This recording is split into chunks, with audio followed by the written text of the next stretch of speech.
आदाब। Straight line में आप सभी लोगों का स्वागत है। जम्मू कश्मीर के केंद्र शासित प्रदेश बनते ही बहुत सारे ऐसे फैसले हुए जिन फैसलों से आम लोग नाराज़ नज़र आए, लेकिन एक क्लास थी जिस क्लास ने 370 का मामला हो, 35A का मामला हो, इन दोनों मामलों में केंद्र सरकार की भरपूर मदद भी की और उन तमाम मुश्किलों को दूर करने में केंद्र सरकार के साथ खड़ी भी हुई। वो भी समय आया जब केंद्र सरकार के उस फैसले को लेकर लोगों के बीच में रोष था, मगर ये वो क्लास थी जिसने लोगों को ये समझाया कि 370 और 35A के ख़ात्मे के बाद भी जम्मू कश्मीर के लोगों की आइडेंटिटी, उनकी पहचान और उनके जॉब्स हों, उनकी नौकरियां हों, तमाम चीज़ों को प्रोटेक्ट करने का काम किया जाएगा। लेकिन आज ये क्लास कैट की जो जुरिस्डिक्शन है, सर्विस मैटर्स यानी जितने भी मुलाजमत से जुड़े हुए मामलात हैं, उन तमाम मामलात को अब कैट चंडीगढ़ में डील करेगा। यानी मामला ये कि लेह लद्दाख करगिल से कोई आदमी निकलता है अपने मामले को लेकर, मामूली से ट्रांसफ़र का, प्रमोशन का, पोस्टिंग का मामला हो, तो उसे चंडीगढ़ पहुंचना है और चंडीगढ़ अकेले नहीं बल्कि वकील के साथ वहां पहुंचना है। और उसके बाद तारीख कब मिलेगी, क्या कुछ होगा, इन तमाम मसलों पर बात करने के लिए मेरे साथ आज हैं पूर्व Jammu Kashmir high court bar association के अध्यक्ष सीनियर एडवोकेट BS लाथिया साहब। नौकरी के तमाम मामला जो हैं वो कैट चंडीगढ़ चले गए हैं। लद्दाख का आदमी आज आपसे पूछ रहा है कि आप बार के अध्यक्ष रहे हैं, मुझे बताइए कि मैं इतना पैसा कहाँ से लाऊं कि मैं यहाँ से चल के पहले चंडीगढ़ पहुँचूँगा, फिर मेरे मामले की तारीख मुझे मिलेगी और उसके बाद मेरा मामला सुना भी जाएगा और फिर मुझे फ़ैसला भी मिलेगा। देखें जुनेद जी, मुझे याद है जब ये 370 का खात्मा हुआ तो स्टेट की स्टेटस जो है यूनियन टेरिटरी कन्वर्ट हो गया। तो आपने मेरा इंटरव्यू किया था और मुझे याद है इस बात का कि मैंने ये कहा था कि 370 के होते हुए 35A के होते हुए अगर कोई डिफ़िकल्टीज़ क्रिएट की गई, अगर कोई सेंटर से रिश्ता जोड़ने के बजाय उसको दूरियां बनाने की कोशिश की गई, तो उसमें जम्मू के लोगों का कोई रोल नहीं। जम्मू के लोग एक नेशनलिस्ट लोग हैं, पैदा हिंदुस्तानी हुए, मरेंगे हिंदुस्तानी, उनकी रग रग में खून हिंदुस्तानी। लेकिन बदकिस्मती से यहाँ तक कश्मीर सूबे का तल्लुक है, वहाँ कुछ ऐसी साजिशें होती रही। मतलब जो माइनॉरिटी लोग थे वहाँ, हिंदू मैं कह सकता हूँ, उनको वहाँ से भगा दिया गया। उनकी ये जो कोशिश थी कि विद इन द स्टेट, मतलब एक कंट्री में एक स्टेट को एक डिफरेंट रिलीजन पर स्टेट का कायम करना, वो जो साजिश थी, अगर सेंटर ने ये फैसला किया तो हम मानते हैं कि चलो जी वो तो कुछ शरारतें करते थे या गलत बात थी, हम उनसे सहमत नहीं थे, लेकिन जम्मू का कोई कसूर नहीं था। अच्छा, अब जम्मू का भी स्टेटस, जम्मू की स्टेट जो है, मैंने आप बैकग्राउंड बताई थी कि कैसे जम्मू की स्टेट बनी, कौन लोग इसके जिम्मेदार थे, उन लोगों की सोच क्या थी, वो कितने, मतलब जिन राजे महाराजों की ये सोच थी कि उनका रिलीजन जो है वो जस्टिस है, तो उस स्टेट को यूनियन टेरिटरी कन्वर्ट करना हमें कतई मंजूर नहीं था। ये मैंने उन दिनों ये बात कही थी। अब सवाल ये है कि अगर यूनियन टेरिटरी बन भी गई, इसका डिस्प्यूट भी अभी सुप्रीम कोर्ट में पेंडिंग है, डिफरेंट लोगों ने वहाँ मुकदमात किए हैं, पिटीशंस की हैं। अब सुप्रीम कोर्ट उस पर क्या व्यू लेती है वो डिफरेंट इशू है। लेकिन यहाँ तक तल्लुक है ये जो रीसेंट ऑर्डर आया है, पहले रजिस्ट्रेशन की बात आई, उसमें भी मेरा बड़ा कन्फर्म और डेफिनेट व्यू था कि रजिस्ट्रेशन जो है वो जुडिशियल ऑफिसर्स के पास उसका ज़्यादा फ़ायदा था लोगों को, उसमें ट्रांसपेरेंसी ज़्यादा थी।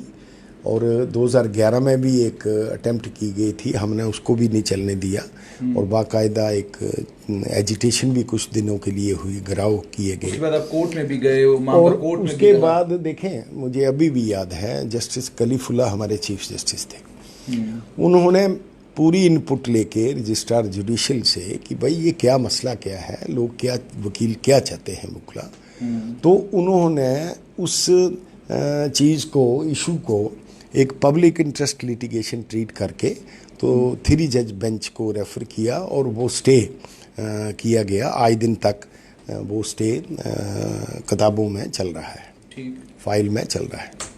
लेकिन फिर ये जब यूनियन टेरिटरी का कायम हुआ तो एक नया ऑर्डर आ गया। इस पर लोगों ने एहतजाज भी किया, लेकिन बदकिस्मती से जो प्रोजेक्शन हमारी थी, वो वकीलों की डिमांड थी कि रजिस्ट्रेशन जो है वो जजेस के पास रहनी चाहिए। लेकिन उसको हमारे ही लोगों ने, मैं किसी को ब्लेम नहीं करूँगा, सभी को पता है किसने क्या किया या कैसे हुआ, कैसे स्ट्राइक हमारी कंक्लूड हुई। तो हमने उसको डिल्यूट कर दिया इस बात को कि भाई रजिस्ट्रेशन जो है रेवेन्यू ऑफिसर्स के पास जाए, लेकिन उनके ऑफिसेज जो हैं वो हमारी अदालत के आगे पीछे हों। आज दिन तक वो भी नहीं बात बन पाई। कोई लगता नहीं मुझे क्या कब तक ये ऐसा होगा।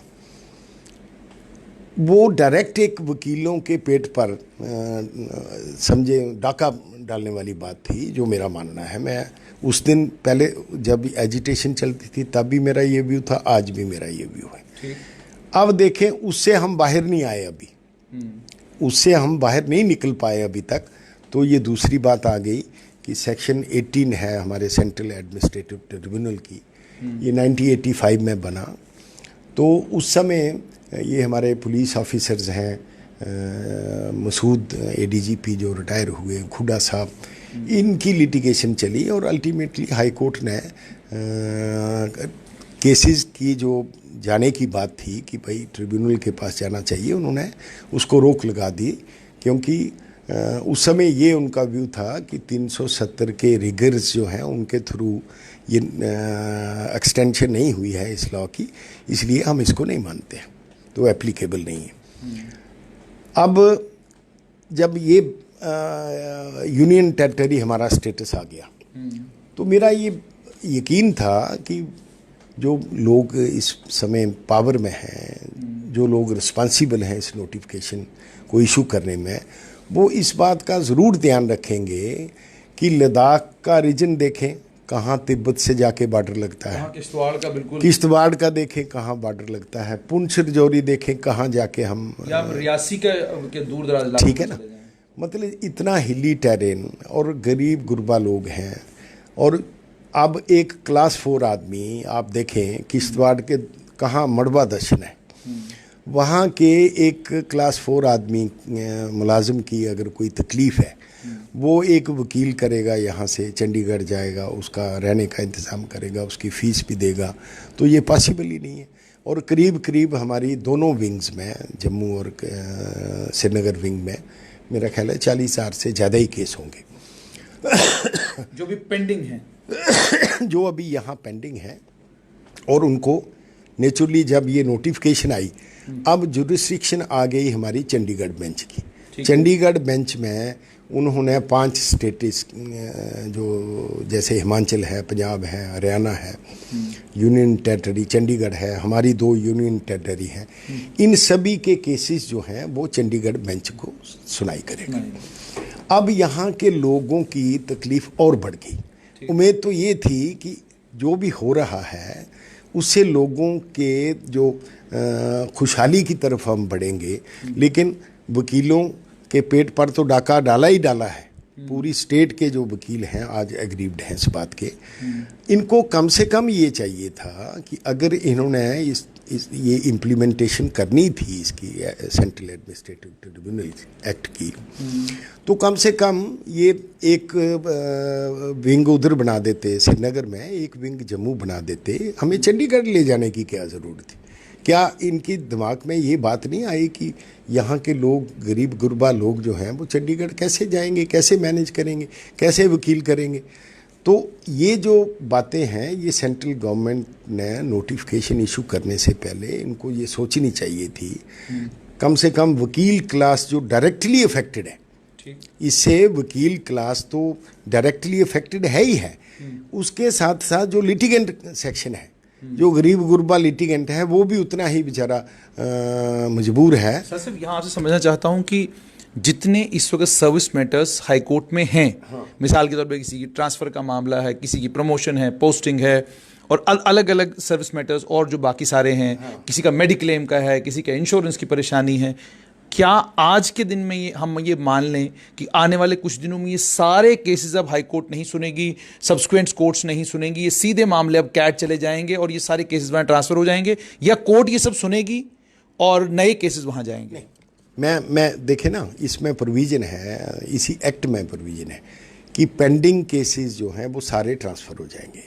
अब ये जो हमारे जितने भी सर्विस मैटर में जो मैंने आपको बताया कि करीब 40,000 प्लस होंगे दोनों विंग्स में, तो ये ऑलरेडी हमारी हाई कोर्ट जो है इसकी लिस्टें बना रही थी। तो अब इस नोटिफिकेशन के बाद मेरा नहीं अंदाज़ा है कि हाई कोर्ट कोई फ्रेश मैटर एंटरटेन करेगी। रादर जितने भी पेंडिंग मैटर हैं ये अब कैट चंडीगढ़ को जाएंगे। नहीं, जिनकी तारीखें मिल चुकी हैं, डेट्स जिनकी मिल चुकी हैं, वो कोई फ़र्क नहीं होता। तारीखें तब तक चल रही थी जब तक यहाँ थी। अब जब नोटिफिकेशन आ गई, सेंट्रल गवर्नमेंट ने नोटिफाई कर दिया कि जितने भी सर्विस मैटर्स हैं हमारी स्टेट, चूँकि हमारे जो स्टेट एम्प्लॉइज़ हैं now they are central government employees, वो स्टेट के एम्प्लॉई तो रहे नहीं, स्टेट रही नहीं। तो अब जो इन्होंने किया, इनको चाहिए था, ड्यूटी गवर्नमेंट के जो लोग रिस्पॉन्सिबल लोग हैं, इन्होंने टेक अप करना चाहिए था सेंट्रल गवर्नमेंट से कि भाई नोटिफिकेशन इशू करते वक्त उनको चाहिए था कि जम्मू कश्मीर में 2 विंग बना दें, हाई कोर्ट में उसको जगह दे दें, कश्मीर के केस कश्मीर रहें, जम्मू के केस जम्मू रहें। वो भी नहीं किया गया जी। इससे अब नुकसान क्या हुआ? नुकसान एक तो वकीलों को हुआ जिनके केस जाएंगे, दूसरा जो लिटिगेंट है, जो गरीब गुरबा क्लास 4 है, कोई आने मतलब ये कहें डेली वेजर है, किसको वेजेस नहीं मिल रहे, जितने भी सर्विस कनेक्टेड मैटर हैं ये सब अब वहाँ जाएंगे। तो इससे हमारी तकलीफ़ात जो हैं, बजाय इसके कि कोई एक तो लॉकडाउन से लोग परेशान घर में बैठे हैं, वकीलों को, वकील भी परेशान है। वकील भी एक वाइट कॉलर मजदूर तबका है असल में। तो इस परेशानी में और परेशानी इन्होंने ऐड कर दी। देखे ना, एक तो लॉकडाउन की परेशानी, लॉकडाउन को लोगों ने, मैं मुबारकबाद देता हूँ पूरे हिंदुस्तान के लोगों को, अपने स्टेट के लोगों को, कि जिन्होंने बारिंग फ्यू पीपल, जिन्होंने इस लॉकडाउन को पूरी रिस्पॉन्सिबिलिटी से इम्प्लीमेंट किया। अब सेंट्रल गवर्नमेंट ने ये सोचना चाहिए था कि वकीलों का क्या कसूर है, आप वकीलों के पेट पर क्यों हर दिन लात मारे जा रहे हैं। क्या सलाती साहब इसको ऐसा भी माने कि जो वकला हजरात आपके बार के साथ जुड़े हुए हैं और पार्टी इन पावर के साथ भी जुड़े हुए हैं, क्या आप उनका फेलियर मानेंगे कि वो प्रॉपरली केंद्र सरकार को नहीं बता पाए, वो प्रॉपरली इनपुट नहीं दे सके सरकार को कि यहाँ स्थिति क्या है, वकीलों का जो गुजर बसर है वो किस पर है, टोटल नंबर ऑफ केसेस कितने हैं, किन केसेस से वकीलों की रोजी रोटी चलती है? क्या आप ये मानेंगे कि उनका फेलियर है? देखें, मैं आपको ये बताऊं, 2007 में मैं प्रेसिडेंट था, 2007 में बना 8 तक। उस समय भी एक मूव चली कि स्टेट गवर्नमेंट ने कोशिश की कि सैट बनाई जाए, स्टेट एडमिनिस्ट्रेटिव ट्रिब्यूनल, ताकि हाई कोर्ट से मुकदमे जो हैं वो ट्रांसफ़र किए जाए सैट को। लेकिन चूंकि मैं प्रेसिडेंट था, जब मुझे पता चला, गुलाम नबी आज़ाद साहब उस समय हमारे चीफ मिनिस्टर थे, तो मैं वकीलों का डेपुटेशन लेके गया। मैंने कहा जी ऐसी गलती मत करें, वकील को इस तरह नहीं आप बना दें जैसे फुटबॉल होता है कि एक किक मारी वो फुटबॉल उधर, दूसरी किक मारी वो उधर, एक जगह सेट बैठेगा, फिर हाई कोर्ट जाएंगे, फिर सेट जाएंगे, तो वो चीज़ हम डेफर करवा सके। अब जो हमारी प्रेजेंट लीडरशिप है, यहाँ तक श्रीनगर वाले का तल्लुक है, वो बेचारा बड़ी देर से वो गिरफ्तार हैं। यहाँ तक हमारे वालों का तल्लुक है, अगर इन्होंने किया होता, प्रजम्पशन ये ड्रा होती है कि अगर इन्होंने कोई कोशिश की होती सीरियसली तो शायद ऐसी बात नहीं हो पाती। अब इन्होंने की है नहीं की है ये तो बेटर वही बता सकते हैं। लेकिन मैं आपके माध्यम से सभी वकीलों को ये अपील करूंगा कि इस बात पर कोई भी किसी किस्म का कोई डिफरेंस नहीं होना चाहिए। सभी वकीलों के रोज़ी रोटी का मसला है। सभी ने इकट्ठे बैठ के कश्मीर वाले वकील की, मेरी अभी ज़फ़र शाह हमारे श्रीनगर के वकील हैं, उनसे भी बात हुई। उनका भी ये मानना था कि कम से कम नोटिफिकेशन इशू करते इन्होंने ये ज़रूर बात रखनी चाहिए थी कि भाई हम चंडीगढ़ के साथ हमें क्यों मिलाया जाए।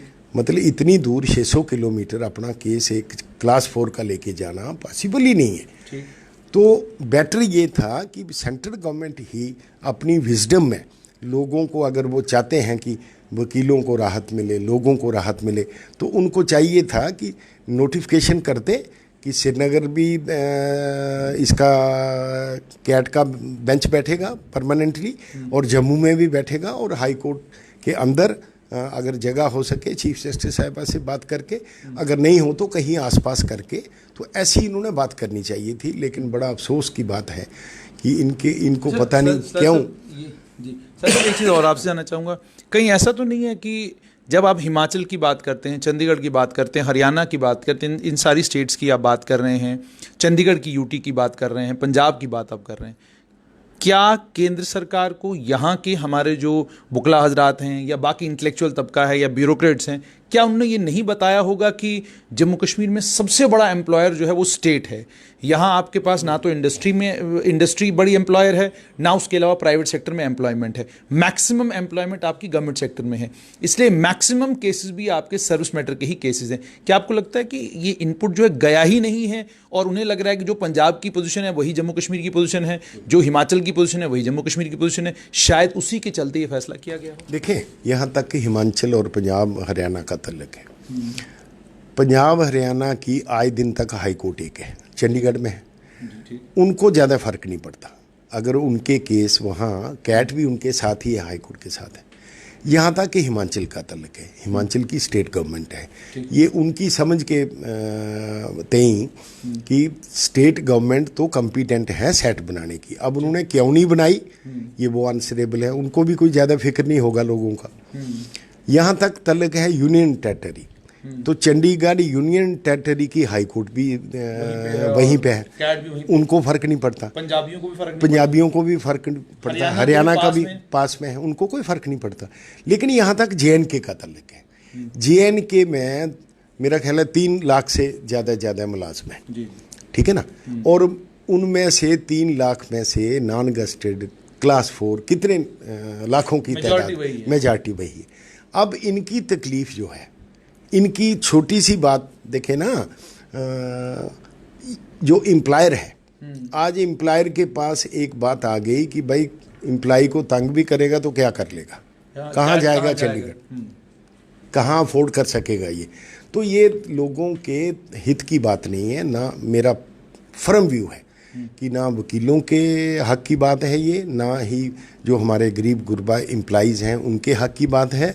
सेंट्रल गवर्नमेंट ने इस नोटिफिकेशन को इशू करने से पहले जो स्टेक होल्डर्स हैं, जैसे कश्मीर के वकील हैं, जम्मू के वकील हैं, लद्दाख यूनियन टेरिटरी के वकील हैं, सभी को कॉन्फिडेंस में लेके बात करनी चाहिए थी। अब पता नहीं ये कहाँ बैठ के क्या फैसले करते हैं। एक तो लॉकडाउन से लोग परेशान, दूसरा वकीलों को ये क्या इसकी वजह कहीं ये तो नहीं है कि Jammu Kashmir high court bar association का एक अपना इतिहास है, और 14 साल की मेरी पत्रकारिता में जो मैंने इतिहास आपका देखा है कि जिस भी मूवमेंट को लेकर जम्मू बार चल पड़ा है उसमें कामयाबी मिली है। कहीं ऐसा तो नहीं है कि जो रजिस्ट्रेशन को लेकर आपको नाकामी भी मिली, सरकार ने आपकी बात मानी भी नहीं, और उसके बाद आपसे जो वादा किया गया कि बाहर दफ्तर बनेगा वो दफ्तर भी अभी तक नहीं बना। उस नाकामी के बाद कहीं सरकार ये तो नहीं समझ रही कि कोई वजन नहीं है Jammu Kashmir high court bar association Jammu का, उसके चलते ही ये फैसला जो है कर दिया गया? नहीं, देखिए ना, यहाँ तक जम्मू कश्मीर हाईकोर्ट बार के मेंबरान का तल्लक है, मुझे कल भी यकीन था, आज भी यकीन है। सिर्फ होता ये है कि उनको लीड करने वाले लोग जो उनका जर्नल, देखे ना, हम तो सिपाही हैं बार के, सिपाही को लड़ाने वाला जनरल होता है, तो जनरल लड़ाने के मूड में हो तो सिपाही लड़ेगा ना। अगर जनरल ही लड़ाने के मूड में ना हो तो सिपाही कैसे लड़ेगा? तो ये नहीं है कि JNK high court bar registration पर तो उन्होंने सुनी नहीं है आपकी, देखिए ना, उसमें मैं कुछ कहूँ, मेरा ख्याल है मुझे नहीं अच्छा लगेगा। अब रजिस्ट्रेशन की स्ट्राइक कैसे कंक्लूड हुई, क्या हुआ क्या नहीं हुआ, आपके सारा बात सामने है। उसके बारे में क्यों ये हुआ, वो आप हमारी लीडरशिप, अभी भी वो वही प्रेसिडेंट है, उनसे आप पूछ सकते हैं जाके। लेकिन मैं आपके माध्यम से ये जो हुआ है, देखिए ना, रजिस्ट्रेशन में ये भी आर्गूमेंट दिया जाता था कि ये चंद लोग हैं जिनको ये कंसर्न करती है रजिस्ट्रेशन। कोई सीनियर एडवोकेट्स भी कहते थे कि भाई हमने तो कभी रजिस्ट्रेशन नहीं कराई। लेकिन आज की डेट में ये जो हुआ है, ये सीनियर से लेके जूनियर तक सभी एडवोकेट्स को कंसर्निंग इशू है। तो इस पर मैं ये दोनों साइड के जो वकील हैं, क्या वो श्रीनगर के वकील हैं, क्या हमारे जम्मू के वकील हैं, मैं सभी से अपील करूंगा कि इकट्ठे बैठ के एक सोच बना के इस बात को पाए तकमील तक पहुंचाना चाहिए कि कम से कम बाकी कुछ नहीं, स्टेट की रेस्टोरेशन की बात है, वो लंबी लड़ाई है, वो इशू सुप्रीम कोर्ट में भी पेंडिंग है।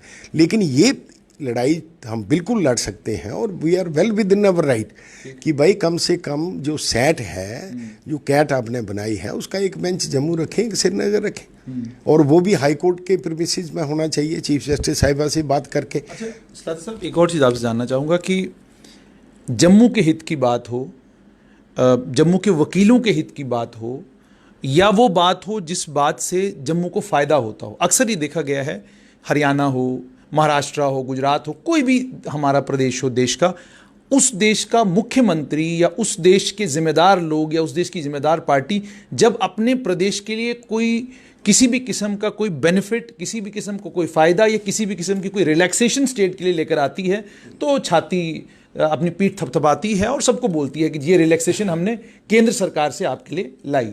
लेकिन जम्मू कश्मीर में जो रिलैक्सेशंस थी वो एक एक करके जा रही हैं, और अगर कोई भी सवाल आप पूछें कि जनाब ये जो गया है ये ठीक नहीं है, तो फ़ौरन कह दिया जाता है जी ये देशद्रोही है, जो देश के हित में है वही होगा। क्या परिभाषा अलग है? यानी गुजरात में देशभक्ति की परिभाषा अलग है, जम्मू कश्मीर में अलग है। यानी एक पार्टी के हित की अगर आप बात करें तो आप देशभक्त हैं, अगर आप उस पार्टी के हित की बात नहीं करते तो आप देशद्रोही हैं। तो आपसे समझना चाहूँगा, क्या आप भी खामोश हो जाएंगे थोड़ी देर के बाद कि चलो अगर ये देश हित में है तो ये सर्विस मैटर भी कैट के पास जाने दिए जाए? नहीं, देखिए, देश हित की बात जो है, जो होती है, हम उसको कभी क्रिटिसाइज नहीं करते हैं। जैसे लॉकडाउन की बात थी, लॉकडाउन पार्टी इन पावर, प्राइम मिनिस्टर तो बीजेपी के हैं, लेकिन मैं पहले दिन में दिल्ली था, पहले दिन मुझे याद है आपने फेसबुक के ऊपर लिख दिया था, वेलकम किया था। फिर जब 21 दिन का लॉकडाउन हुआ, उसको भी वेलकम किया। जो नेशन के इंटरेस्ट की बात है, उसको कोई पार्टी करे, कोई पार्टी इन पावर करे, उसको वेलकम करना चाहिए। यही एक नेशनलिस्ट की पहचान है। 370 और 35A हो, तमाम चीजों पर आपने जिस तरीके से बात की है, यहाँ तक ये तलक है। इसमें ये नासमझी में समझूंगा कि जो लोग इसके रिस्पॉन्सिबल हैं नोटिफिकेशन इशू करने के, ये उनकी नासमझी की बात है कि उनने ये बात सोची नहीं कि भाई आप अपने रूल में जम्मू कश्मीर के मुलाजिम, जो छोटे मुलाजिम हैं, उनको चंडीगढ़ तक घसीट रहे हो, क्यों? क्या कसूर है उनका? यही हमारे लिए आप फैसिलिटीज़ दे रहे हो, यही हमारे लिए बात कर रहे हैं। तो इसमें अगर हम इस बात को अपोज करें तो कोई हमें एंटी नेशनल कहे, पाकिस्तानी कहे, हमें कोई फ़र्क नहीं पड़ता। इसमें हम तैयार हैं कि ये जो बात है, ये वकीलों के हक की भी नहीं है, ना ही लिटिगेंट के हक की है। अब पार्टी इन पावर अगर इसको ये टर्म करे कि हम चूँकि इस बात को अपोज करने में हम एंटी नेशनल हैं, तो कहते रहे, हमें कोई फ़र्क नहीं पड़ता। अच्छा, आखिरी सवाल सलाती साहब आपसे, जम्मू के हित के लिए और जम्मू के लोगों के जो अनथक बलिदान हैं, जो वो 47 से देते रहे हैं, उनको ध्यान में रखते हुए 370-35 से इस पर फैसला जो है वो आ गया और जम्मू कश्मीर केंद्र शासित प्रदेश बन गया। लेकिन सलाती साहब, आपसे समझना चाहूँगा, आतंकवाद कश्मीर घाटी में, अलगाववाद कश्मीर घाटी में, मैं नहीं कह रहा हूँ, ये परिभाषा जो है अलग अलग लोगों की है, ये तमाम चीज़ें कश्मीर घाटी में हैं। लेकिन जब 4G की बात आती है तो वो आपको तब तक जम्मू में भी नहीं देना है जब तक कश्मीर में स्थिति ठीक नहीं हो जाती। जब तक आप वहाँ पर 4G देने की पोजीशन में नहीं आते, तब तक आप जम्मू संभाग को भी उससे वंचित रखेंगे। या तो आपके पास भी, आपके डोडा, भद्रवाह, किश्तवाड़, राजौरी, पुंछ, इन सभी इलाकों में आपके भी अच्छे कनेक्शन हैं, आपको भी मालूम है वहाँ की स्थिति क्या है। या तो कोई आतंकवादियों की ऐसी गतिविधियाँ हैं जो हमारी नज़र में नहीं आ रही, आपकी नज़र में इन इलाकों में नहीं आ रही, जो सरकार के पास हैं। तो आपसे जानना चाहूँगा, क्या जम्मू के हित का ख्याल अब रखा जा रहा है? नहीं, देखिए 4G की जो रेस्टोरेशन है, चाहिए तो ये था, विजडम ये थी कि जब इन्होंने लॉकडाउन किया उसी दिन उसको रिस्टोर करना चाहिए था। हमारे साथ पिछली टीम में हमारे साथ हिमांशु शर्मा जी रहे जॉइंट सेक्रेटरी। उन्होंने एक फेसबुक पर पोस्ट डाली, मुझे बड़ा मुतासर हुआ मैं उससे। उन्होंने कहा है कि भाई ये जो लोग डिमांड कर रहे हैं 4G रेस्टोरेशन की, उनको ये पता नहीं है कि गवर्नमेंट की तरफ से ये व्यू है कि इसको भी कोरोना हो गया है, इसलिए उसको लॉकडाउन में रखा है। तो ये देखें, ये बड़ी बदकिस्मती है कि जो एफिशिएंट गवर्नमेंट्स होती हैं वो क्या करती हैं, वो विजुलाइज करती हैं कि आने वाली वक्त में क्या क्या डिफ़िकल्टी है, क्या क्या लोगों को तकलीफ़ है, उस तकलीफ़ को एड्रेस करना। ये 4G पर इन्होंने ऐसा मतलब लोगों को पैसे लोग दे रहे हैं, लेकिन बिल भर रहे हैं, लेकिन कितनी बदकिस्मती है कि कोई अकाउंटेबिलिटी नहीं, उसको रिस्टोर नहीं किया जा रहा। क्यों नहीं किया जा रहा? कश्मीर में अगर कोई मिलिटेंसी की प्रॉब्लम हो, चलो जी मान लिया जाए, लेकिन जम्मू में क्या प्रॉब्लम है, भद्रवाह में क्या प्रॉब्लम है, डोडा में क्या प्रॉब्लम है, रजौरी पुंछ में क्या प्रॉब्लम है। रमज़ान का महीना है, कम से कम हमारे लोगों को यही गिफ्ट दिया जाता कि भाई 4G रिस्टोर कर दिया, क्योंकि होली मंथ चल रहा है। तो ये बड़ी बदकिस्मती है जो लोग एडमिनिस्ट्रेशन को रन कर रहे हैं, जो लोग at the helm of affairs हैं, कि उनका विजन क्या है। मतलब बगैर सोचे समझे ये लोग हर चीज़ को एक प्रेस्टीज बना के कर रहे हैं। और अगर कोई बोलता है कि भाई इस बात को एड्रेस करो, ये गलत बात है। जैसे मैं आपको कह रहा हूँ कि ये ना एम्प्लॉइज़ के हक़ की बात है, ना वकीलों के हक़ की बात है। तो चाहिए था कि इन्होंने स्टेट में 2 जगह इनके बेंच बनाने चाहिए थे, और लोगों को ये तकलीफ़ नहीं होनी चाहिए थी। अब इस बात पर अगर ये कहें कि हम एंटी नेशनल हैं, तो हमें क्या कोई फ़र्क नहीं पड़ता। बहुत बहुत शुक्रिया। तो ये थे पूर्व Jammu Kashmir high court bar association के अध्यक्ष सीनियर एडवोकेट BS लाठिया, जिनका साफ तौर पर ये कहना है कि 2 बेंचेस होने चाहिए थे, जम्मू में भी और कश्मीर में भी, क्योंकि गुर्बत जम्मू कश्मीर के लोगों की इतनी ज़्यादा है कि एक मामूली सा मुलाजिम, एक मामूली सी नौकरी करने वाला, एक 4th क्लास मुलाजिम, उसे यहाँ से पहुंचना होगा चंडीगढ़। शायद केंद्र सरकार को और शायद केंद्र सरकार में काम करने वाले जितने भी लोग हैं, शायद उन्हें किसी ने ये नहीं बताया कि जम्मू कश्मीर में सबसे बड़ा एम्प्लॉयर स्टेट है। यहाँ पर बड़ी इंडस्ट्री नहीं है, यहाँ पर इंडस्ट्रियलाइजेशन अभी तक नहीं हुई है, ना प्राइवेट सेक्टर इतना मजबूत है। उसके चलते 5 लाख से ज़्यादा मुलाजिम अब क्या चंडीगढ़ का रुख करेंगे? ये वो सवाल है जिस सवाल का जवाब उन लोगों को ढूंढना होगा जो इस सारी प्रक्रिया में शामिल थे। दीजिए इजाज़त, फिर हाजिर होंगे। आदाब।